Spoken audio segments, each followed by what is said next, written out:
People of Hope, it's Pastor Ben here on this April Fool's Day, and I don't have any jokes for you. I'm not going to play any tricks on you. You might have gotten enough of those somewhere else. Today's not really a religious holiday, although it might be said that we can trace some of today's origins back to religious institutions. Some believe that April Fools began when one of the popes in, I think, the 1500s decided that instead of celebrating the new year at the end of March and April 1st being the first of the new year, they would do it at the end of December, with January 1st being the beginning of the new year. And so those who continued to celebrate the new year on April 1st were called April Fools because they were already a few months behind in the new year.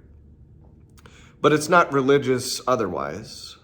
But it's interesting, actually. The Bible talks about foolishness and about being fools for Christ. The Apostle Paul writes in 1 Corinthians in the 3rd chapter, "For the wisdom of the world is the foolishness of God." And he asks that we would become fools so that we can become wise in the eyes of God.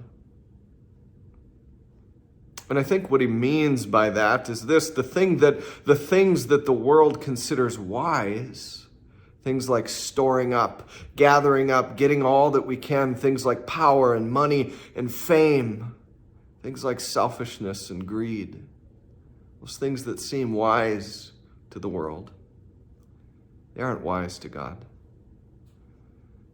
There's some foolishness to the world when we look at the cross, a place where God was put to death.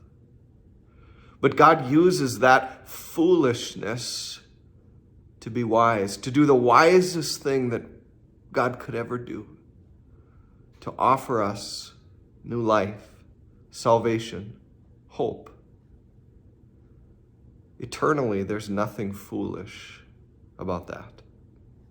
Don't play any mean jokes on anyone today. And remember that we are all fools for God.